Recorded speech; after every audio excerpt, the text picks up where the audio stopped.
people are going to have like angry comments? Maybe. Is this an angry comment show? Angry comment. I think most people agree with us. Most of our people. We'll see. Yeah. I mean, angry comments is never the goal, but I do get a good chuckle out of some of the angrier comments. And I'm getting better at not reading them like you have instructed me to. I have instructed you to for a year.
Good morning to most, good afternoon to others, and good evening to the viewing audience across the pond.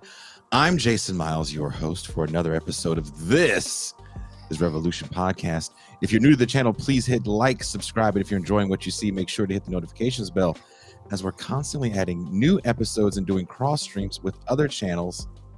Speaking of shows, Wednesday we had another episode of White Guy Wednesday, which our wonderful, I don't want to give him a title, just Quintern. If you were at the New York show, he was manning the merch booth. If you were at the Sublation launch, Quinn was at the Sublation launch. So some of you might have actually met the Quintern that makes a lot of these videos. He just did a new video for Ben Burgess' show that he does on this channel, Philosophy for the People, and he is making a new video for White Guy Wednesday, which I'm pretty excited about. Maybe I thought the Pop Life video was like not going to be topped, and then I saw the White Guy Wednesday intro, and I was like, okay,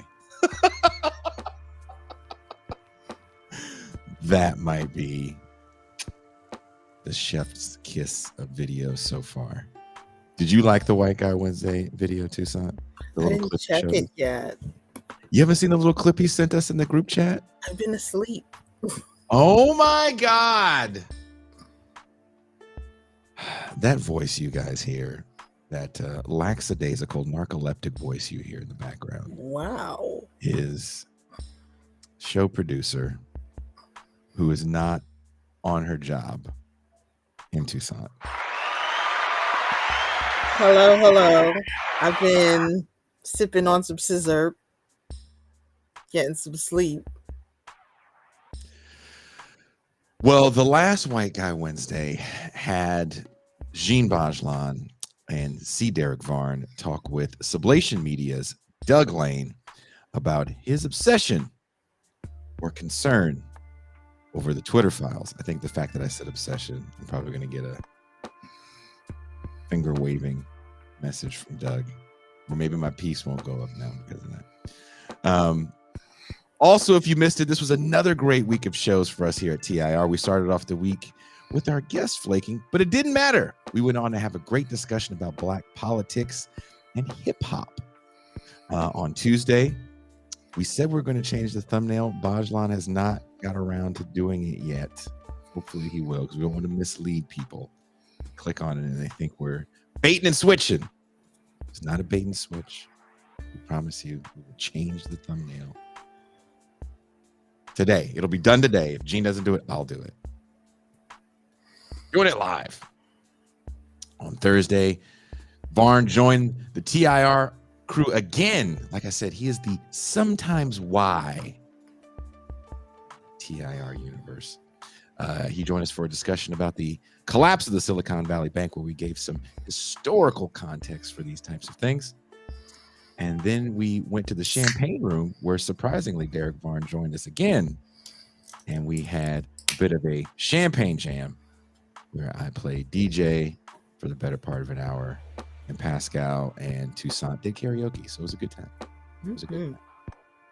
If you want to enjoy these online karaoke moments, deeper discussions, call-ins, be a part of the live audience for the Mau Mau Hour, there's only one way. Become a patron for as little as $3 a month, $30 for the year. It can all be yours. Speaking of the karaoke champion and Dance King, he was moving and grooving Thursday. Sadly, we can't do that on this show because YouTube will pull it down with quickness. Please welcome my homie, my dog, the Pascal Robert.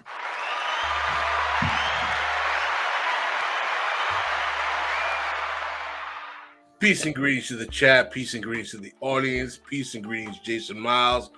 Peace and greetings, M. Toussaint. Yo. Now, Pascal has been a bit of a busy beaver. This week? Yeah, earlier this week, he was on Sirius Radio. What was the name of the show you were on? In These Times. Times. And also, Pascal just recorded an episode for Black Power Media, which will be going up next week as well. Do you want to tell us a little bit about what you talked about on? Yes, for those of you who check out Black Power Media, I was interviewed by Kalanji Jamachanga on his program Riot Starter. We did an hour and 15 minutes yesterday that will be up on their channel today at 4. You should be able to check out. We had a long conversation about class, black politics, hip-hop, eugenics, class warfare, a variety of subject matter, a little bit of Haitian history in there, personal background about me and where I was from. It was a great conversation. I enjoyed it a lot. And he was telling me how much he enjoyed the work we do as well. We had a lot in common in a lot of different ways. You know, he's from the Northeast. He's originally from Connecticut. You know, he's worked in hip hop. It was a really great conversation. It's pretty cool that you did that show. I think kind of what we're going to get into today with the main topic. I think people believe that there's some sort of weird beef maybe with the shows because we don't align 100% politically, but well, you know what's really interesting in talking to Kalanji, which I appreciated, is that like our show, even in his show, no one aligns 100% politically. There's a diversity of politics amongst the people on the show, just like on our show. So this notion that there's like an ideological consensus, even amongst guests on different channels and networks, is wrong in and of itself. And I wouldn't understand why anyone would vote. I think that there are people who want to create the illusion of beef because that is what is selling now in the left media. And there's nothing that will get people more thirsty for clicks than seeing beef between black left media content creators. That would just like, oh yeah, XYZ's beefing with XYZ. You know, who are you with? I mean, you know, shit, I'll say it. I feel like a lot of people want, especially black media in this space, to sit in a certain place for them, which is black stuff. Like, you can talk about black stuff, but I can't really take you too seriously if you talk about other things other than black stuff. You think that you think that people who are outside of black viewership have an opinion that people who are in either black left content creator space or black political content creator space should be or are only relegated to talking about Black political or social phenomenon. Is that what you're saying? Yeah. Teray Reed is a historian. Ask Right. him about World War II. You could, but he never gets asked about World War II unless it's about like, well, tell us about what Negroes were doing in World War II. But Touré Reed would also admit that he considers himself an African Americanist, and he's not ashamed of that. Yeah, but he also could talk about World War II. I agree with you. But the thing is, though, he will admit to you that his specialty is 20th century interwar Black historical phenomenon. He can say historical phenomenon. He can. He does. Oh yeah, I mean, I've had long conversations with Torre about Vietnam, World War II. I've talked to him about the Soviet Union. I've talked to him about. But Pascal, I can talk to you about non-Negro stuff. As a matter of fact, most of the stuff we talk about is non-Negro. It's non-Negro stuff. But that's what I'm saying. It sits, and I'm not. It sits in a certain place for a lot of people. Well, let me tell you. Can I interrupt? As you know, we did the Wilmer Leon show, and by the way, I'm almost absolutely sure I got the name of his show incorrect. I will correct that in a matter of seconds. But I did Wilmer Leon's pre-record on Wednesday, which is airing today at 11 a.m. to noon, so it's over already. I hope some of you got a chance to check it out. I was on Wilmer's show for an hour. Wilmer is a political scientist, got his PhD from Howard University, knows Black politics. We didn't mention a single thing about any type of Black politics, except for maybe at some point we talked a little bit about Haiti. Most of the show was talking about foreign policy, multipolarity, what's going on between China brokering a deal between Iran and Saudi Arabia, and things of that nature. Inside the Issues is the name of Wilmer's show, channel 126 on Sirius Radio. I suggest people listen to his show. Wilmer is a phenomenal brother, does not spend his time just talking about Black stuff mostly. He talks about all types of global affairs, and I would argue that he has a Black left perspective. I don't think that he would put himself in an ideological box, whether it be Marxist, Leninist, or anything else, but he clearly has like an understanding of class capitalism and a critique of all of it. And the brother is brilliant, and I really enjoyed being on the show, but it was not really just stuck on, Black shit. I mean, because Black shit, I woke up this morning, and usually for these Saturday shows, I'll be a little maybe too transparent. Usually for these shows, I find a news story to break into first before we get into the topic. And I really wasn't prepared. I was prepared to talk about what I wanted to talk about, but it was hitting me on such a personal level that I didn't really feel that comfortable until I really flushed out a lot of ideas to discuss it, because of some of the things I was seeing in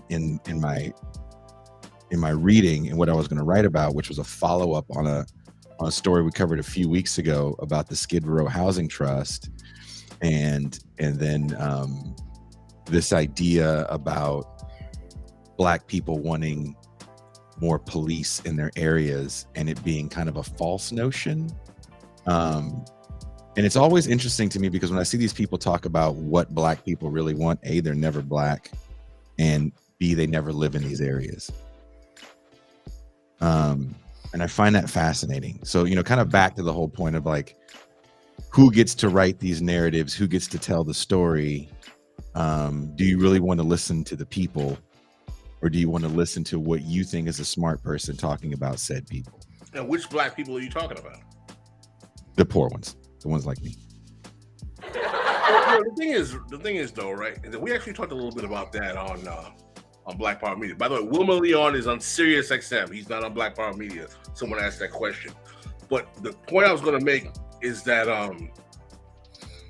as someone who primarily comes to media as a writer, journalist, if you will, writing about Black political phenomenon, Black political history, and Haitian history, Haitian politics, I actually have no problem writing about Black political phenomenon because I know that I write and discuss those phenomenon in a way that very few people who talk about race and black issues do, which is focusing on class, the role of political economy, and capitalism. And I also try to do justice to, the legacies of black political thought and tradition. So my position is that I don't think there's anything wrong with being a commentator in black media spaces and talking about black issues if you're doing it in a way where you are not pandering to preconceived ideological notions of what is, quote unquote, the way black people look at things. Yeah. For example, there are certain media personalities that you and I know of, we will not name names, who pander, who literally pander. There's almost kind of like a Chitlin circuit of black thought. Well, would you agree that there is something to be made? And Tucson, I would love to get your opinion on this as well. When you pander to a certain pathology, especially when you're using black trauma porn, like a friend of mine, we were talking this morning, and she was going to an exhibit at a museum that was showing like these sculptures and paintings of like dead black kids. That's kind of gross. And, showing the effects of systemic racism and da-da-da-da-da-da. And I was like, this ain't like the lynching museum. This is some, whoa. Like I had no words to describe it because I had just watched a news story as I was actually typing out the script for the show today. I was just watched a news story about a young man, a 30-year-old man in Houston who had attempted to rob a taco joint in like the hood in Houston.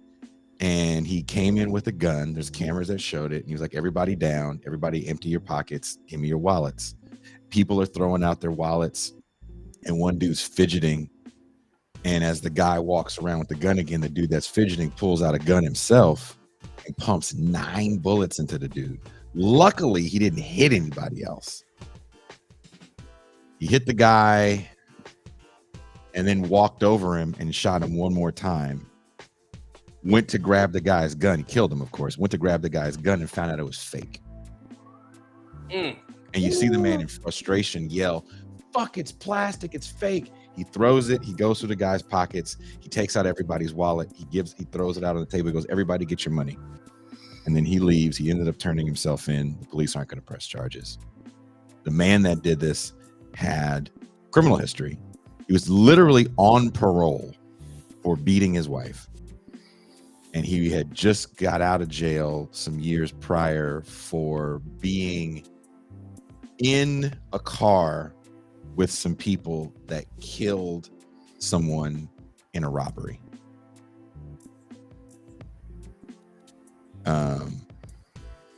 It's like, whoa. And they interview the guy's mom, who's extremely upset. And she's apologizing for her son. She's frustrated that her son got murdered this way. The whole thing to watch is just real traumatic. And one thing the mom said was, she goes, when my son went into jail the first time, he came out a different person. He was trying, but he really came out a different person. And this is something that people like Chris Hedges talks about, kind of really in-depthly on a real personal level because he works in a prison. And I think if you work in a prison or you work with people that have been in and out in that level, you definitely understand that it doesn't take much to get into the system. And it's really, really hard to get out. Not just physically, but here, because of either what happened to you inside. You don't have to be raped to be emasculated in a prison. And 30 years old, nobody wins in that situation. But I'll if you guys have something to say about that. I mean, that's a tragic situation. I mean, Mm-hmm. it's horrible. I mean, violent crime in urban environments for Black and brown communities is real. You know, it's a real problem, and contrary to the perception, the majority of these people who are in the carceral system who are locked up, it's usually a consequence of violent crime. And of course, there's a correlation between violent crime and poverty and totally fractured, obliviated spaces where there are no healthy structural institutions, familial or otherwise. But the question becomes exactly how do you create realities in these criminally vanquished communities and spaces where you can bring back some level of wholeness to people to make them able to have healing and functional lives. And I think that requires something more than simple sloganeering like Mm, defund the police or abolish the prison. mm. It takes doing something we talk about on the show all the time, not to get Marxian, changing the ideological superstructure of the society. The base way in which people view reality in America has to change. Why is it that America, having close to in excess of $20 trillion GDP, supposedly the richest country in the world, why is it that we are so violent? Why is it that we have so many people in prison? Why is it such a brutal country? Is it a consequence of the history in which this country has dealt with poor communities, otherized communities? Is it a consequence of the way our political economy is rooted in a sense of kind of rugged individualism and not actually creating support structures that provide a more healthy social infrastructure? What exactly are the phenomenon? What are the ideological, social, some would even say cultural phenomenon about American society that breed, particularly in poorer communities, and not even exclusively poorer communities, violence? We talk about gun policy. I wouldn't even just leave it up to gun policy. Is it our media? Is it our entertainment? Is it the kind of video games we let our kids play? It's Violence our, doesn't start with the advent of video games. it's our history. You think so? I think it's a big part of what this country is built on. There's a difference between um, the way video games are taken in Japan and the way video games are taken in the United States. We have a history of single person shooter games.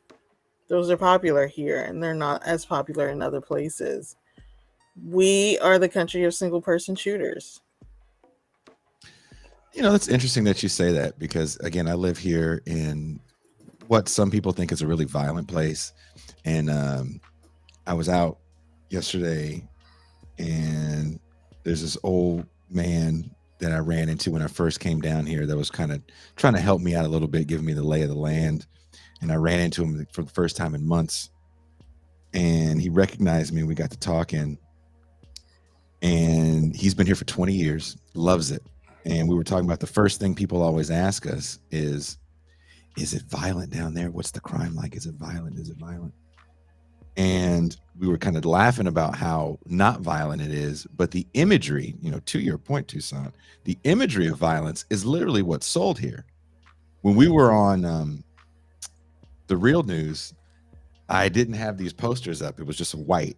This is my white wall. And they were asking me to get, can you get some pictures? Like, we know you live in Mexico. You should be able to get some pictures. And I went downtown and I was like, I don't think you guys understand. The only pictures I can get are of Chapo Mm, or my favorite is they have Chapo. What's the other drug dealer from Colombia? Scarface? No. No. Pablo Escobar. Pablo Escobar and Al Pacino. So 2 real drug dealers and a fictional one with just cocaine and money signs, and that's everywhere. That's everywhere. I could get that at the dollar store. That is literally part of the culture. Maybe it's the culture that the visiting people want from this place. But And you I don't didn't put want to too much- represent that? Say again? You didn't want to represent that?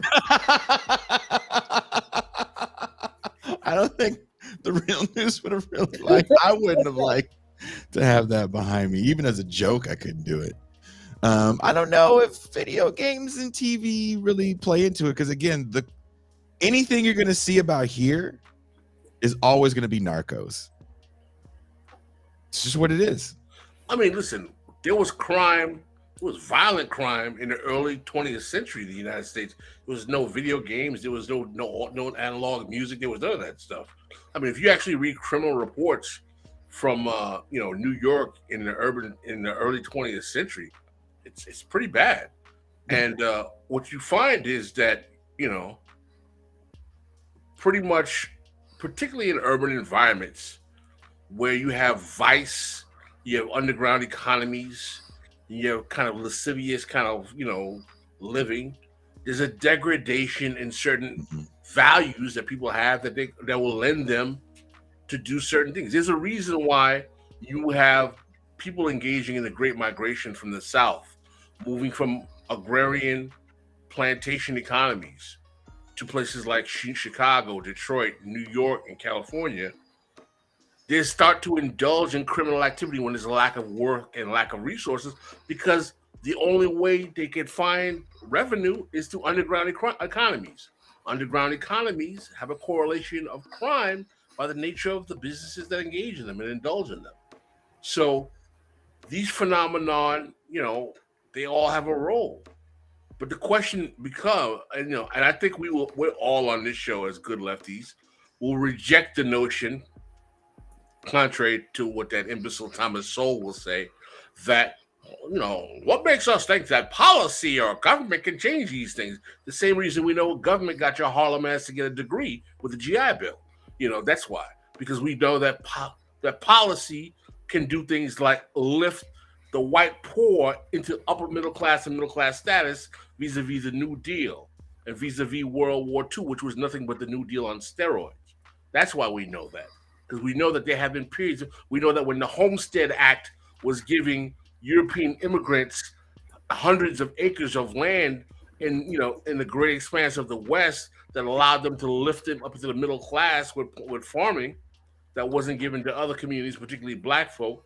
That policy definitely has a ramification of socializing. We know that the Cuban Rehabilitation Act in the 60s that allowed Cubans to come to the United States in the 60s and 70s and get low interest rate loans and get the ability to get minority business development help from the U.S. government as refugees of Castro's Cuba, definitely affected the ability of Cubans to be launched into the elite in Miami and South Florida, while Black folk in Miami didn't get those things and got left behind. So this notion that imbecile Thomas Sowell is saying that, like, what makes the government think that they can affect these things? Because we have a history of knowing that the government can affect these things, as in the government giving your Black ass a GI Bill, which is a government policy, and having you be able to get a college education to spout the right-wing crap that you do. Toussaint, you want to say something to that? Yeah. You tell him, Pascal. And also, I didn't blame video games. Let's be clear. Some people are confused. I did not blame video games. We know it's not video games. No, it can't be. I'm just asking. No, people want a one-to-one. People want a one-to-one correlation. So if they want a one-to-one answer, they want a one-to-one correlation. Like, why is it this way? Why? It's never as simple as, well, give them a job, give them a house, give them this, give them that, and it's fixed. These things take years, decades, generation or two to really solve, and you have to be ready to deal with the good and the bad that comes with it. And I don't think we're ready to deal with the good and the bad, because we're such an instant gratification. It's an instant gratification moment, and we've heard this before, that people said in the 80s. I was like, this is different. By the way, I want to advertise a book. Can I advertise a book that I just got? No. I got this book. because I'm so tired. No. Are you going to write about it? Are you going to write about it? I might. But listen, No, you have to write about it. I'm so tired of these.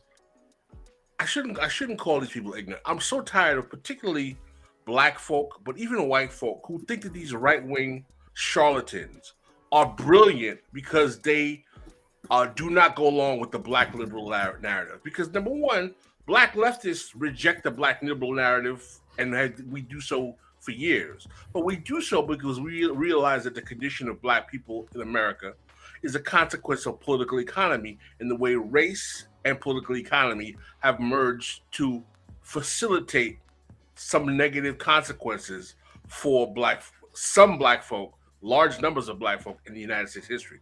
But the difference between what you get from the black left in their attack on the black liberal and what you get from the black conservative is the function of the black conservative is to say, yes, the black liberal is worthless, as the black left will say, but the cultural and biological dysfunction of black people is why they're in this condition.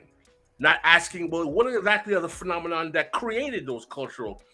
I mean, literally, you're seeing Glenn Lowry, another charlatan, talking about how, well, maybe the IQ and the black people may be biologically less intelligent than white people with that Manhattan Institute financed eugenics bullshit that he talks about with John McWhorter all the time.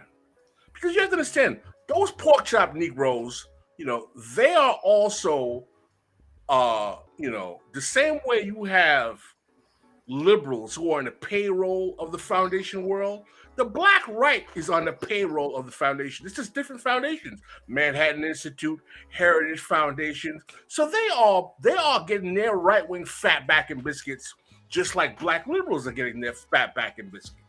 But they are pumping in a narrative that that sells because they are the only black people who will be elevated to the mainstream to challenge the black liberal establishment. I'll give you an example. If you look at a Thomas Sowell video or a Glenn Lowry video of their critique of the civil rights establishment or the black political class, it sounds like anything you read in Black Agenda Report or you get from Adolph Reed. They're saying the same thing. If you listen to what John McWhorter or what Glenn Lowry are talking about, identity politics or this woke stuff, you get this. You think you're listening to me, or you're reading like even some people at the Black Power media. But what's the difference, though? What the difference is that yes, we will neutralize the worthlessness of black liberals and all of their other garbage. But the black conservatives will say, well, because we know the ultimate problem is that black people are defective and their culture is jacked and blah blah blah, because these scumbags are paid to enforce a policy agenda that is rooted in saying that we can't do anything for these Negroes, so they don't deserve any policy, while the liberals are based on acting like they're doing anything. So the black liberal acts like black people need help when they're not going to get it for them, and the black conservative says, well, black people don't deserve any help. And what the black left is telling you is that it's not that black people deserve help or need help. It's that black poor and working class people have been betrayed by both black liberals, black elites, white liberals, white elites, and black conservatives, and they need to be economically revamped like all poor and working class people so they can have a system of political economy that does not cannibalize them. Mm-hmm. And I'm getting tired in this age of YouTube, where folks don't read, where you see young cats who are who are not politically savvy enough to really challenge things, or cutting clips of these scumbags like Thomas Sowell and Glenn Lowry and talking about, oh wow, did you hear what he said? Well, this book is called Race, Class, and Conservatism by Thomas D. Boston. It's a really good book. It's not that long, a couple of 100 pages long. This is one of the best complete absolute takedowns of right-wing ideological arguments I've ever read. I mean, it really makes these morons look like the imbeciles and charlatans that they are. You combine that with the other book I've talked about, The Ethnic Myth, and it really exposes the really shallow games that these right-wing Negroes are really involved in, and how dangerous it really is for poor and working class Black people. Once again, the name of the book is Race Class Conservatism by Thomas D. Boston. And you're going to write a review of it. I think I will. I think I'll definitely. So if it's not done next week, then we're going to call you a charlatan. I didn't say I finished. Is that what you want? Jesus. And let's stop calling these people grifters. No, I never call them grifters. I know you didn't, but let's stop calling these people grifters, because that also insinuates. First of all, it totally makes the word lose its meaning. But it also insinuates that these people know what they're saying is wrong and they don't believe it. Some of these people are really just true believers. It's a really, like Pascal said, shallow way to think. They're defective. That's why I wrote that whole paper and did that whole video essay about the 90s and the riots and the history behind it, to explain it's not fatherless, defective Negroes that were just shooting themselves and joining gangs out of thin air because their IQs aren't high enough. That's not what it was.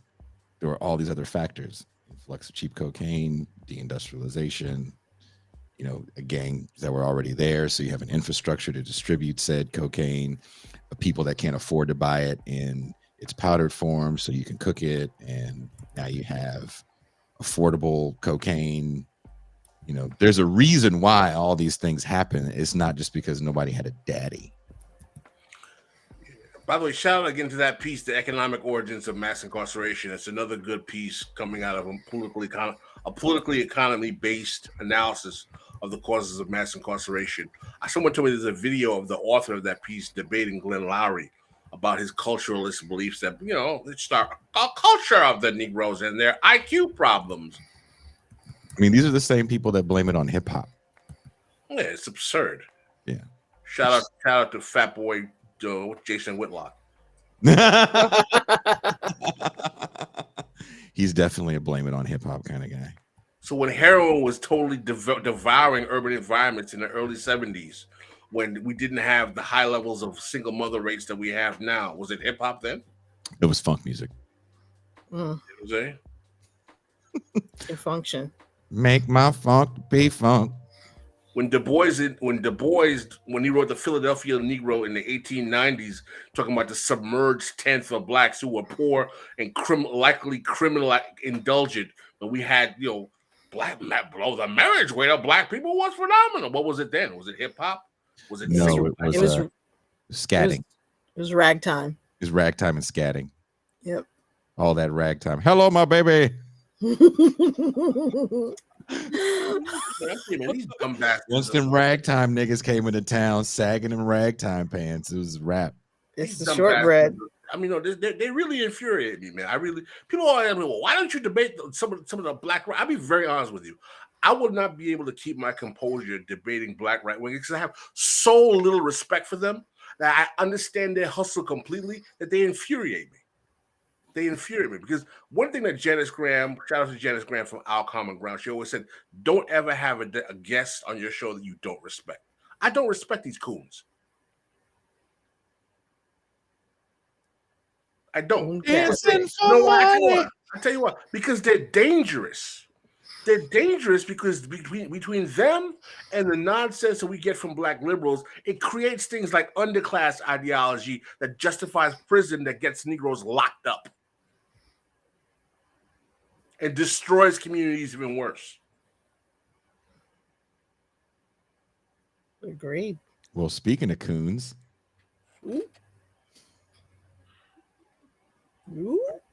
I wrote a piece that we were supposed to talk about today. Do you want to read the intro, Tucson, or do you want me to do it? I'll read the intro. You got it? Yeah, let me pull it up. Okay. Oh my goodness. She did get the notes. Yeah. Look at that. Notes. Doing your job. Today, we're going to talk about Jason's latest piece that will be out on Monday on Sublation titled Virtual Insanity, a freak show in left media. In it, Jason discusses why a lot of what goes on in this extremely small media landscape parrots what's successful in mainstream media, drama and outrageousness. There's lots more that shows that oop, Did I mess there's up? I don't know, it might be me. I said something wrong. There's more that shows that almost feel like we're watching a YouTube version of old 90s classic talk soup. Is MAGA communism and patriotic socialism ideas to be taken seriously, or are they hopefully marketable hashtags? I wrote it Well, right. You just read it wrong. We'll discuss. More than possible. More than possible. Yes, some band strays noticed. Yes, everything in the piece is a every section is a Jamiroquai song title. Virtual insanity. And I called it Virtual Insanity because of a conversation I was having with the Negroes on the screen right now. Negroes. We coming for you, nigga. You had to do it. I had to. Sorry. Yeah. Because of that, we might be getting demonetized. So if you guys have any questions, please feel free. Please feel free. But it's not because of that. We've been every show gets demonetized. But anyway, Toussaint, do you have a question or a talking point? What made you decide to write this piece, Jason? Sure. First and foremost, my good friend and neighbor was debating a YouTube streamer named Infrared Haas.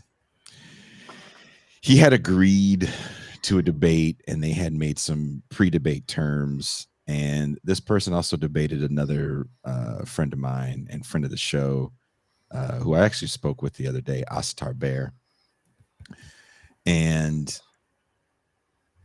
both people, I said, you really shouldn't do this, but they kind of put themselves out there for this type of thing. And I don't know where Ben's going to be after this. As far, I don't think that his feelings are hurt by it. I think he's just kind of a fool's errand at this point, because some of this stuff, in my opinion, is not to be taken seriously.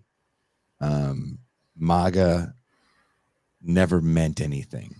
It is an extremely generic marketing slogan that can mean a million things for a million different people, much like Black Lives Matter. It means a lot of different things for a lot of people. And communism also has a lot of different meanings, but those two words together are a bit of an oxymoron. But in this current moment, people are trying to monetize hashtag. And giving these monetizable hashtags validity, I think, is kind of a waste of time, because it's an extremely online phenomenon and doesn't really deserve to be taken on. But these cats, and they're not like fighting with each other, which is just drama. Then they're trying to fight with people like Ben or Astar Bear, or whoever has a larger megaphone that'll listen to them and engage in these ideas.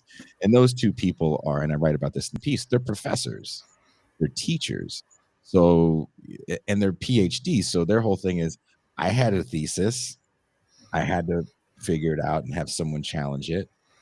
So I would like to challenge their thesis. It's really kind of the way they're approaching it.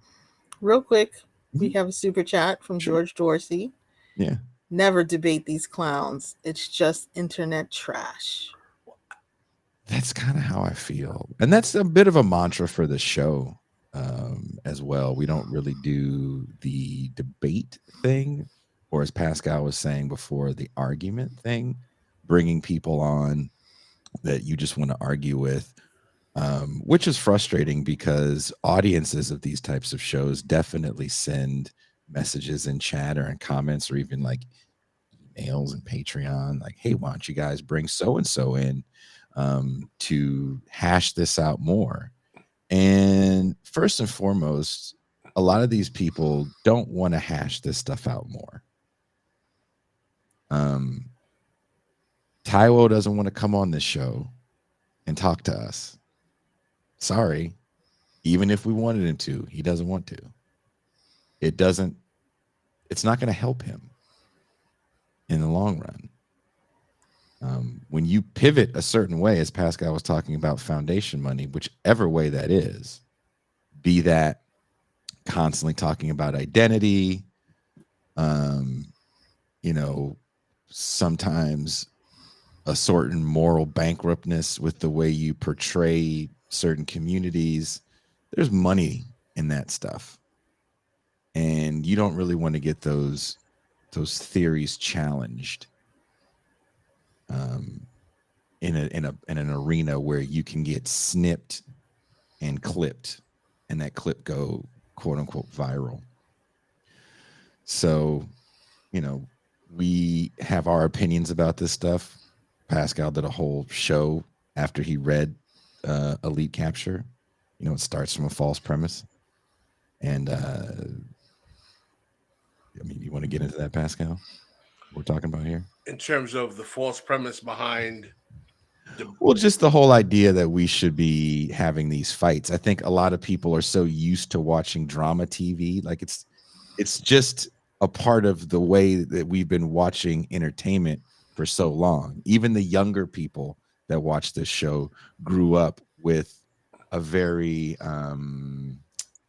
binary way to view media. There's good guys and bad guys.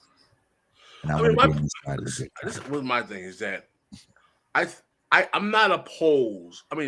In the ideological space of exchanging ideas, I don't think it's bad for people of different worldviews to debate their varying ideas to try to come to some either resolution or clear understanding of the different positions. But I don't think that's what these exercises are about. You know what I'm saying? In other words, if we were actually truly legitimately trying to resolve a way to address what the cores of the problems are and explain why we have the positions that we have and why we believe the things that we believe, then we should discuss this or we should have an exchange. But that's not what people want. People want to see verbal WWF matches and say, "Oh, wow, did you see? Wow, they slammed it with that." And as someone who was a trained lawyer, who was trained to actually enjoy that type of discourse, I like to see a good debate. Yeah, I'm saying there's some debates, but I've come to realize that, quite frankly, that format is not about resolution. It's about verbal WWF. That's really what it's about. And another consequence is that even when the side that you like is vanquished, I've never found that those types of engagements sincerely change the opinion of the people who are the true believers anyway. They always find ways to rationalize why, I don't care what you say, I still believe so on and so forth. Now, I don't think it's impossible to have debate. And I'll say this. I think it's a waste of time for Black conservatives and Black liberals to debate. Because Black conservatives can easily neutralize Black liberals. It's rare that I've ever seen a Black liberal actually come out on top when debating. But that's kind of my point, though. That whole framework is designed for you to engage and get enraged. Right. It's not even an agreement that, okay, we're going to have a discussion about an idea or a theory or a policy even, right? Let's talk policy. Let's go back to like the 60s when they were literally talking about policy on those PBS debates. And when those policies were being challenged by the right, and there was kind of this moral righteousness on why those policies needed to be challenged. Right. See, this is the thing, though. As I know, and we know this because we heard this ourselves. Particularly when I see people who are lawyers engaged in these kind of politics debates. This is one of the reasons why I know, particularly debating with lawyers is a waste of time, because lawyers like to debate only because they want to win, not because they think that their argument can help things. They debate because they just want to win. So I have friends of mine who are lawyers who I will have arguments with them on the phone, and they're talking, they're spotting their nonsense, and they'll be like, "Yeah, I got the debate." I was like, "Nigga, you didn't win the debate." I'm sitting here in awe of how much of a dumb bastard you are that you believe this crap, and I'm getting enraged. This is why I don't like to have conversations with people I don't respect, because a lot of these people are people who, I may respect them as people, but I don't respect their ideas. So I have some of my buddies who are attorneys. It's like I'll have deep conversations with them, and they'll be like, blah blah blah, so and so forth, and I'll be like, okay. I don't respect them, and I don't want to get in with them because I'm going to get all angry. I'm going to get pissed because in my mind, I'm like, I can't believe that you're such a dumb bastard that you believe this crap that is designed to ground Negroes that look like you to powder. But because of your pedigree and education, and your ass has been paid to believe this shit, I've got to hear it in my ear because you think you're smart. Because the alabasters that you respect, you think are better than you, trained you in this stupidity. And nothing that you say has ever trained you to have a deconstructive analysis of the world you live in, to reorient it in a way that is better for society.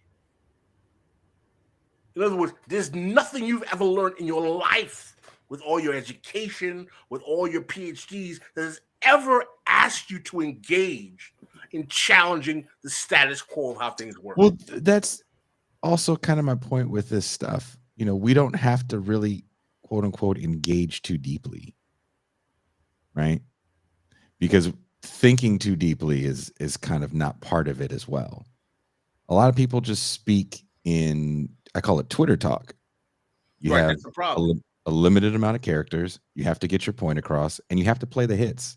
I mean, we watched that. I shared you that clip with I'm not going to say their name, but an organization that I actually have a lot of respect for because they actually do a lot of good work. But the clip was of a younger member of the organization that just said that debt in and of itself was racist.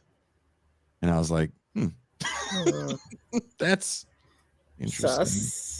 Yeah, that's you. I can't. Come on, man. Get the fuck. But people again love engaging with this overly simplistic viewpoint.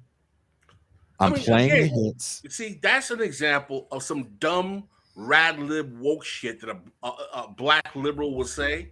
That someone like a Glenn Lowry, Tom Sowell, any black conservative, they'll be able to rip through that stupidity because it sounds stupid. But here's what you have to take into consideration. They don't either know those people exist outside of maybe their family, and you never have to engage with what you don't want to have to engage with. You create your own media sphere with your devices, right?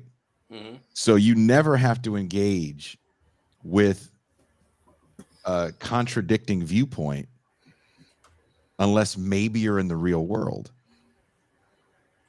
So it's easy for people to think that sometimes online phenomena are bigger than they are, i.e. MAGA communism, patriotic socialism, forced to vote, with all this shit. You can believe that it's way more important or bigger than it is, but in reality, it's a strictly online phenomenon, and that becomes your worldview. It's really hard to turn everything off and step away from that because you could miss some important news. Well, this is what I want to, and in a comradely tone, I want to push back on you in this regard and hear me out. Normally, I would have agreed with you before certain realities. Two realities made me come to the conclusion that there are online hashtag phenomenon that could take lives of their own, that because they weren't effectively nipped in the bud in their early hashtaggery stages, became problematic political real world phenomenon. Two of them. One is Black Lives Matter, and the other one is ADOS. I'll push double back on that and say those two things are a little different because they were actually formed by people that were using the internet as a tool and actually did in real world work. They all come from the ADOS people were not doing any real world work. They were bloggers. They were not doing any political work. Black Lives Matter. You're talking about ADOS. Talking about Black Lives. ADOS. And ADOS also is taking from a kind of already existing culture we know exists from the Marcus Garvey show of some black fascism. That's already there. They were riding the Trumpist bandwagon. And all you're doing is really, hyping it up 100 times online. But again, but I asked the question, how big and powerful is ADOS compared to like maybe some sort of real world reparations movement? Yeah, that's a good point. But Black Lives Matter is a whole different thing. That was foundation people that were using the internet as a tool, opposed to the internet being a tool. Now, is ADOS bigger than MAGA communism? Yes. Is ADOS bigger than patriotic socialism? God, yes. Because again, you're using an existing framework of black fascism that's been around for 100 years, documented 100 years, and putting a new spin on it. Yeah, you're using reparations as a pretext to be anti-immigrant. But we have a super chat. Sure. From Sean McCallum. Hashtaggery stages. It's a coin of phrase. Hashtaggery is now monetizable. And it wasn't before. I mean, again, Black Lives Matter has to sit in a category of its own because these are foundation people that were using the internet as a tool. Mm-hmm. And they had a structure in place and goals in mind. Very different. There was on the ground stuff they were doing. Very different. When we talk about this other stuff that people get real caught up in, it just sits in an online space. Yeah, but at the same time, Jason, that doesn't mean it cannot become a phenomenon if someone weaponizes it. I don't know if we're there yet for people to really weaponize it because, again, influencer culture requires you to be a billboard. I'm just saying, right? Mm-hmm. And by the way, I'm not. First of all, I don't think any of this. None of this is stuff we can say you're right or wrong. These are all opinions or conclusions or hypotheses or theses that we have. Yeah. Under normal circumstances, right?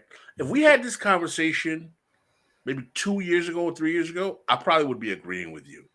There are phenomena that I've seen that have made me realize that the line between online and real world consequence is a lot shorter, narrower, and faster than I thought before. In what way?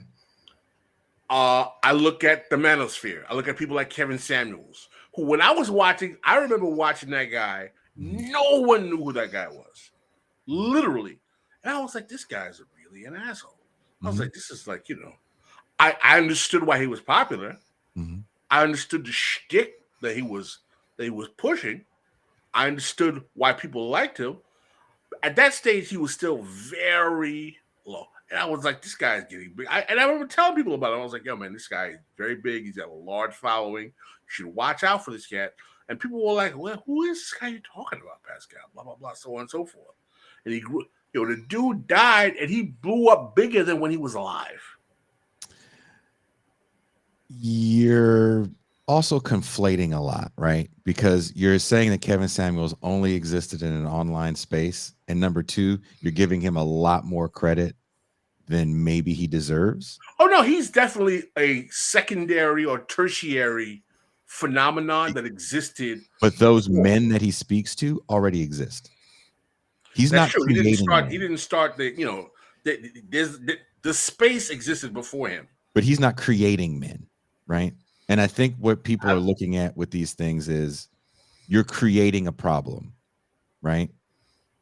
MAGA communism, Kevin Samuels, you're creating this problem. And it's like, well, these people are already here. I know. I think he created a new genre, a new phalanx of followers. I think he expanded. So, I mean, but those people were looking for something like that to follow anyway.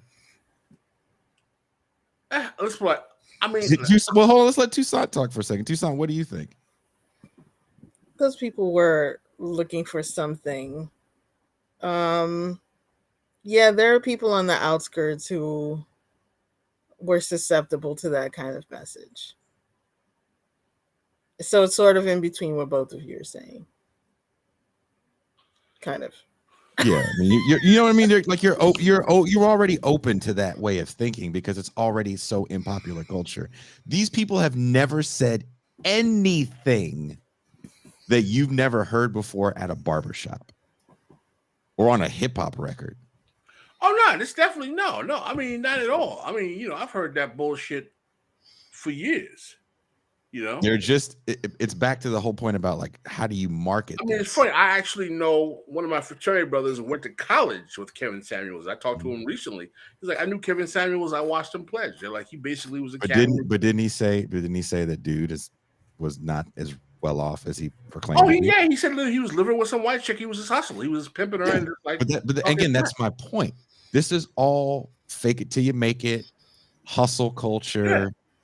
The worst I can be as a human is going to get me because I have to do whatever it takes to get to the top, whatever the top is.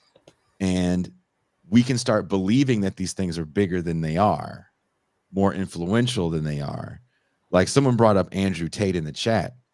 He's kind of a phenomenon in the sense of he comes out of nowhere, but he's not strictly an internet phenomenon because Andrew Tate was a fighter and he was on a mainstream reality show in Big Brother. So he already had a following, even if he wasn't that big. It's different. Something that I find fascinating, Bomani Jones, I believe that's his name, mentioned this the other day, and I find this kind of fascinating, is Jake and Logan Paul. These are online phenomenons that have translated real world success.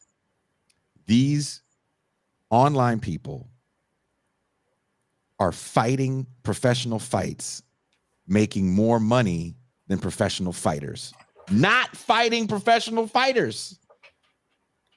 We have another super chat from George Dorsey. Kevin Samuel's audience is just like Jordan Peterson's, except for the skin color difference. It's absolutely correct. But I would make the same argument for Jordan Peterson. I think that he is taking a pre-existing phenomenon, the manosphere, which comes out of the origins of this stuff is the men's rights movement. You had men going their own way and all this stuff. And he takes it and he amplifies it. But that doesn't mean that there aren't negative real world repercussions to these people. You got Jordan Peterson, man. This guy's selling out like 10,000. But he had mainstream media attention before he was an online phenomenon. Jordan Peterson? Yes. The only reason people know who he was is because he started being unwilling to call trans people by their that gave him mainstream media attention in his native Canada and then in the US. Right. It was that phenomenon that brought him into the public thoroughfare. But he doesn't start as a hashtag. That's true. There's a difference between but he capitalizes on that very effectively. Yeah. Say again? He capitalizes on that very effectively. Yeah, I mean, very quickly. These cats are kind of, they're figuring out the game, which is advertising myself is now content that's digestible. And what I mean by that is the older generation, and I'm not saying that anyone is better than the other. This isn't a generational warfare. It's kind of just a critique. We didn't like the fact that we found out that our best memories of childhood were 22-minute commercials for toys, i.e. cartoons in the 80s. But we still have a brand loyalty. Nike, Apple, right? That really starts, really starts with the later boomers and Gen Xers, right? What happens to the generations after when you're already growing up with brand loyalty? And I'm not just talking clothes, food, everything. The way you think about the world. I'm a Democrat, I'm a Republican. Brand loyalty, consumer choices. What influencer culture is you're going to watch my commercial. I'm just a billboard. I'm putting on makeup. I'm going shopping. I'm cutting hair, whatever it is. You're watching a commercial as content. It's beyond the infomercial. The infomercial came on at night. We knew it was either time to go to sleep or we've been up too long, right? Like, oh, the infomercial's on. F the infomercial. The infomercial now has 1 million views and 700,000 followers. It's true. And that's what I'm talking about here. These guys are just infomercials and they're peddling something that looks serious. And sometimes we shouldn't take this stuff so seriously. I understand what you're saying, but I'm at a position right now where I don't think we should underestimate the capacity of online phenomenon having real world political influence. And I agree that MAGA communism and patriotic socialists, which are basically right wingers who want a new deal for white people, are flash in the pans, but I don't necessarily think they'd have to stay that way. I also agree that a lot of people need to ignore them, but I also agree that people who are of capable skill and adeptness should engage them and should challenge them. In other words, let me be very concise. I'm not saying that the black left should not engage with black conservatives or the black right wing. I do believe that this should be, I think that's part of the problem, that we don't have enough black leftists who can engage and neutralize the black. They have the skill who are engaging black conservatives and black liberals. I'm just saying that I don't necessarily want to be the one. I'll do it with black liberals because, you know, I have less visceral contempt for them. Do they have to be black? No, but there's a particular reason why I'm talking in the context of race. Because the reason why I say that is because that's kind of my whole point that I started off the show with. Like, this stuff sits in a certain space with people, right? Yeah, I understand. Like, well, I need to see the black on black crime of this. Well, I tell you why, because number one, you know, I'm seeing white leftists who go on Glenn Lowry's show to validate him. So I can't expect them to deconstruct his horse shit. You know, sad. All right, fair. You know, and now I will say this: I have seen many of the Alabaster left take on black liberals. They'll take on, you know, and they do that pretty well. You know, whether it be Kamala or the black political class, they have oftentimes they get their tools from Black Agenda Report and so on and so forth. But with the rise of Bernie Sanders and Ta-Nehisi Coates, there has been an increase of white leftists who will attack the sheer nonsense politics of the black political class and its liberal acolytes. I think I asked the question: do they have to be black? Because I don't think they have to be black. I don't think so at all. But let me tell you what my animating factor is. Okay. I see the danger of these black thought leaders as validators of policy that adversely affects poor and working class black people as being an existential threat to the lives of poor and working class black people. And it really bothers me when I read things like, you know, locking up our own, when I read things about the way in which the black political class and black conservatives validated underclass ideology, when I read things about how, it was the welfare that broke up the black family, that it gets repeated in echo chambers over and over again by people who are black nationalists, whether they be Umar Johnson or whether they be Glenn Lowry or even whether they be, various black liberals as well, like Henry Louis Gates. So I have read enough of, seen enough of, and understand enough of black political history, going back to the early 19th century with eugenics, to see how black thought leaders have literally, with their words and their pens, expressed ideas that destroyed poor and working class black people, and it infuriates me. I get that, but again, that doesn't tell me why it has to be a black person. It just tells me why it has to be you. Well, I'm just talking about my motivation. I'm not talking about for all of the black. Well, that's why I asked you. I don't care about you. I said what? What I was going to say is, I don't think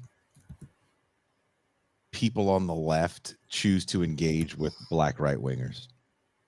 They don't know they exist, first of all, and second of all, it's just not their thing. Well, listen, because race can be weaponized, and nobody wants to deal with that. Listen, I'm not going to name names because they're friends of our show. There are guests that we've had on our show who are friends of our show, who have literally gone on platforms with black right wingers and validated their enterprise, which is frankly infuriating to me. Again, I don't think it holds. I'm not saying they're right, because I know I was going to see that person the other day, actually. I know what you're talking about. I just don't think they see it the same way. Because it doesn't affect them the same way. Because it doesn't affect them the same way. I think that's a very good analysis. Right? They don't have to deal with the family. They don't have to go to that neighborhood. You know what I mean? Right. Where these guys have pumped up policies, that people keep kind of joking about Bill Cosby, but I don't think they understand the pushback I got from my own black friends when I did that Bill Cosby piece. And I don't think people understand how much cats love Bill Cosby. Love Bill Cosby. Right. How is he going to be your dad if he's only in your house for 22 minutes once a week for like 6 months till the reruns start? No. It's insane. So I feel your frustration. I just don't think it, again, back to my original point, people really love the race shit. Even as much as they don't like to say they love the race shit, they love the race shit. Of course they love the race shit. Everyone, listen, man, listen. The race shit is, the race shit is part of the goddamn game, man. The question is how you play it. I play the race shit to try to collapse its effect. And I'm not playing it. I want to explicit, man. Do you know how much we have had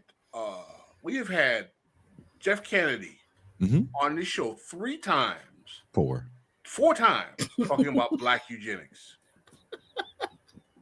Talking about black eugenics in general and black eugenics. Those are great shows with great content. Some of them do decent numbers, some of them do okay numbers.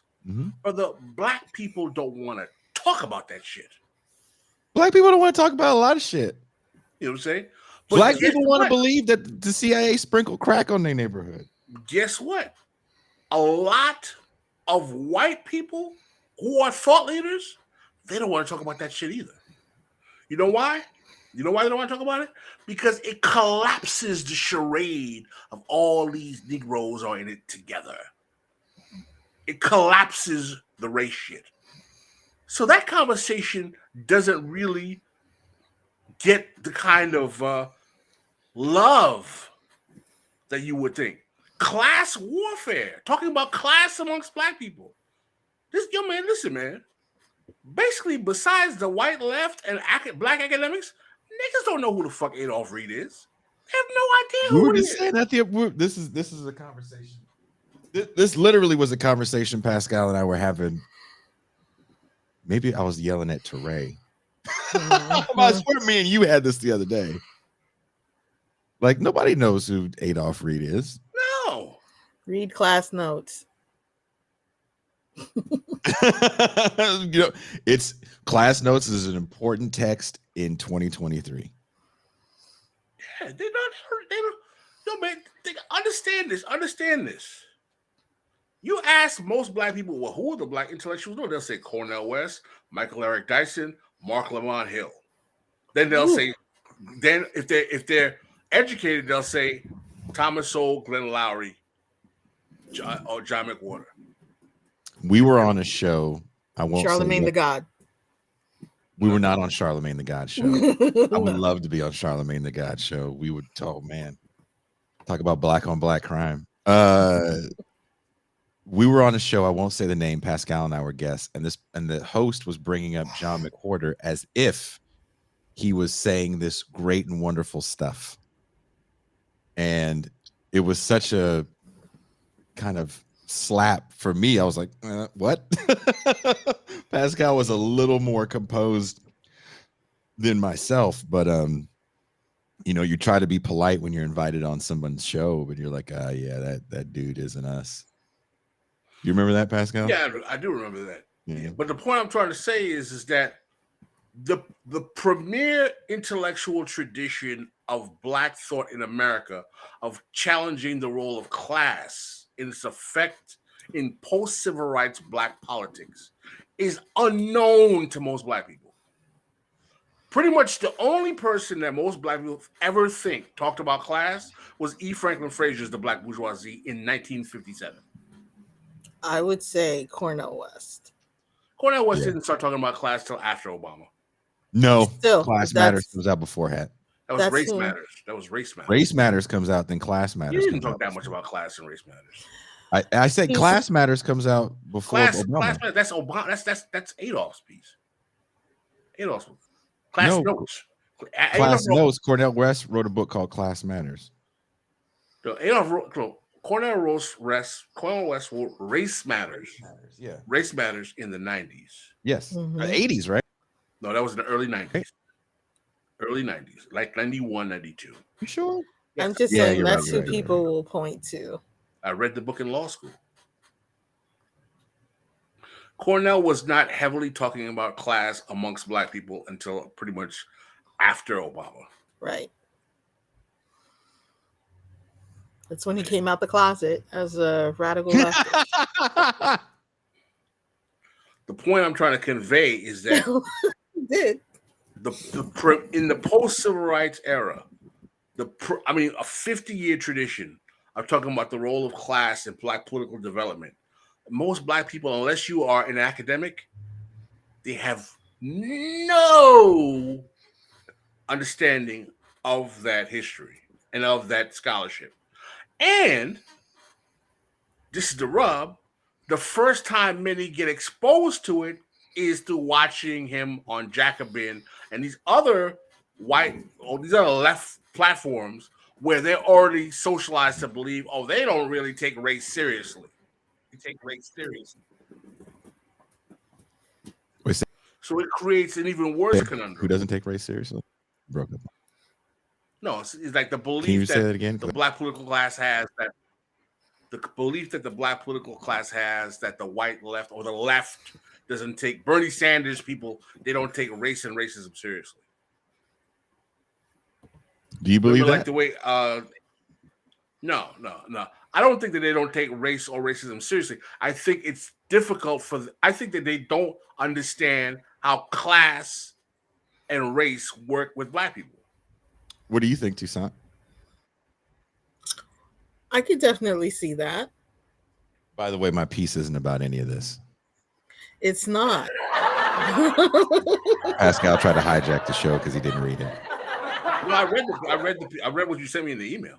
Oh, really? Well, recite something from it. Recite? What do I look like? I'm flashing on online now? What are you talking about? Yeah. We didn't come here to talk about what you want to talk about. Bro, you're the one asking me questions about the subject matter that literally I'm talking about. You didn't write anything.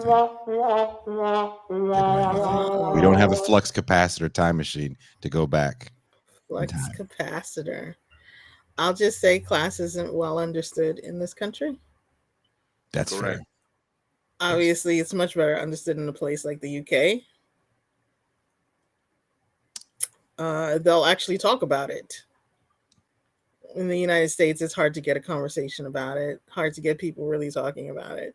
Race is much easier. Everybody's got an opinion. You can be Class, morally not right. so much. You Not can so be much. morally right in the race conversation. It's just an easier framework for Americans to understand. It's visual. It's visceral, right? You can see it. Yeah. Maybe you can see classism too. Mm. You can see it in those like mono-ethnic places, like Mono-ethnic. Ireland. You're definitely going to see it there, or the Balkans, right? You can see it in the U.S. Yes and no. A You lot can of see it people if got you to wanna get out see of it. their hole, right? Majority of people live in major metropolitan areas. All this black and brown, Here, you guys are stuff. two New Yorkers. Have either one of you ever been to Idaho? No. Yeah. Kansas. Hell no. Eastern Colorado. No. The Appalachians. I've barely been to Eastern Brooklyn. I went to IKEA. And that was it. Most people don't go to what we call flyover country, red state, whatever nice little cute euphemism you want to get it. Most people don't go there. So Most people live in cities. yeah. So seeing class happen. Well, there's cities in those places. Sure. With industrial centers and everything else. But most people just don't go to those places for whatever reason. So they don't exist. If I don't, it's like children. If I don't see it, it doesn't exist. Children, if I don't see children, they don't exist. That's you've been saying that for how many years, Tucson? To rebut Jason accused me I didn't read his subject matter. We were actually talking about your subject matter. We were talking about you moved to debating, and then you asked me, well, quote unquote, does it have to be black? And you took me again into the race jazz. The lawyer strikes back. Look here, Barrister Robert. I'm gonna fuck with you. I've been fucking with you for going on 3 years now. Probably gonna fuck with you for 30 more. 30 more. Something to look forward to. My But the larger point that I wanted to say, because you asked a question. First of all, I want to address, you asked a very important question. Do I think that the overall left, I don't want to say white left, because I understand why you have a problem when we frame things that way. Can we say the Bernie Sanders left? Do I think the Bernie Sanders left has a problem with taking race or racism seriously? I don't think they have a problem with taking race or racism seriously. I think that they have not made enough effort to understand Black political phenomenon in a way that inures trust in Black folk when they talk about race. In other words, I'm not saying that's their fault. What I'm saying is that when you have Bashkar, who, most Negroes are like, well, who is this Indian guy?